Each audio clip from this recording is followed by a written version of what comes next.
Le damos la bienvenida nuevamente a este segundo video donde trataremos fundamentos básicos de química. Si recordamos, en el video anterior hablamos del origen de la vida y en algún momento del video comenté que la vida la podríamos ver como un gran proceso químico. La vida es regida por los mismos principios de física y química que el resto de la materia que conforma el planeta Tierra. Si vamos a hablar de vida, vamos a ver que gran parte de la vida, o que la vida también es materia, y que la base de estudio de la química es la materia. Así, vamos a ver que la materia existe en tres estados: el estado líquido, el estado sólido y el estado gaseoso. A su vez, la materia puede existir como sustancias puras o como mezclas. Si tomamos en cuenta un clavo de hierro, podemos decir que el clavo, ¿sí?, es una sustancia pura. En toda la extensión está formada por el mismo tipo de partículas, que son los átomos del elemento químico hierro.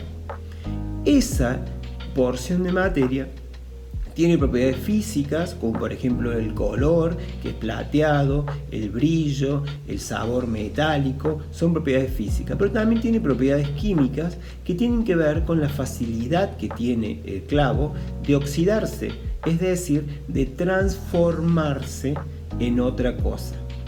Todos los procesos químicos consisten en esto, en la capacidad de la materia de transformarse en otra cosa, dejar de ser lo que era para pasar a ser otra cosa.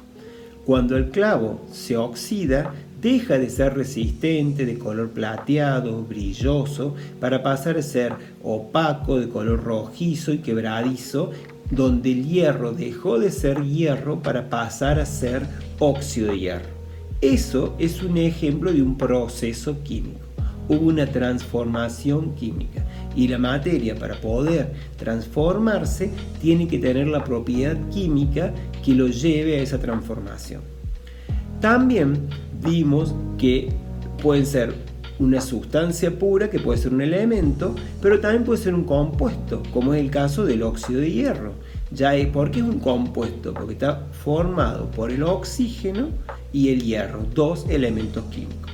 También la materia se puede encontrar como una mezcla, que quiere decir que en su composición tiene dos o más sustancias. Ejemplo, un vaso de agua con azúcar, donde no puedo diferenciar la presencia del azúcar porque el azúcar se disolvió y formó una solución verdadera con el agua. Pero si pruebo el agua antes del azúcar, veré que es insípida, es decir, que no tiene sabor o tiene un sabor particular, y si la pruebo después del azúcar, veré que el agua es dulce, con lo cual quiere decir que todavía las sustancias que componen esa mezcla conservan sus propiedades. O puede ser una mezcla heterogénea. ¿Qué sería una mezcla heterogénea? Que está formada por más de una fase, que yo puedo observar los componentes que la forman.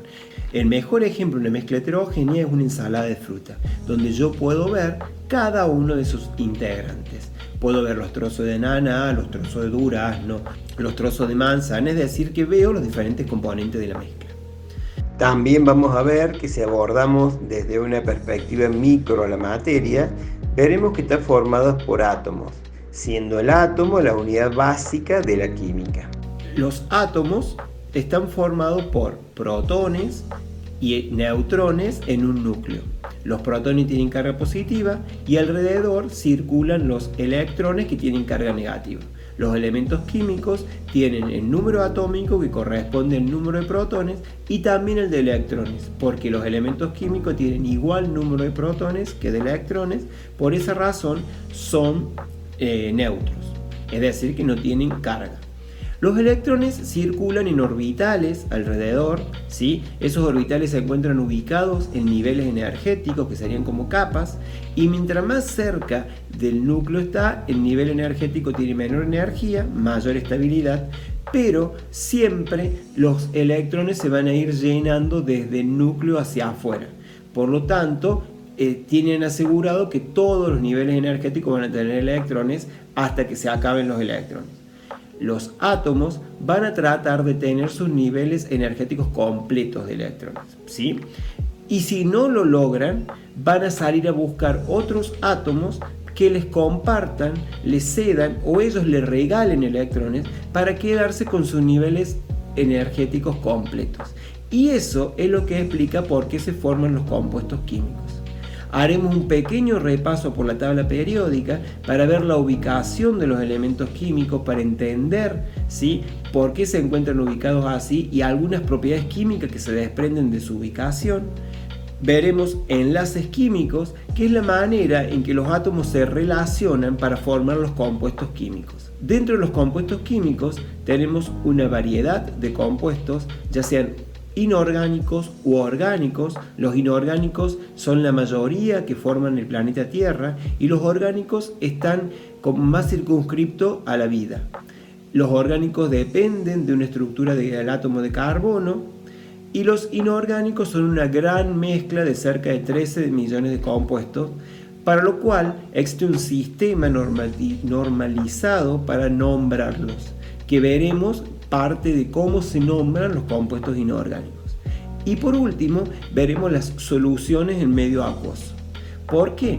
Porque el agua es el principal constituyente de los seres vivos y el agua es el que disuelve muchas sustancias y otras no. Y veremos qué son las soluciones verdaderas y también veremos cómo se determina la concentración de esas sustancias que se encuentran disueltas en agua.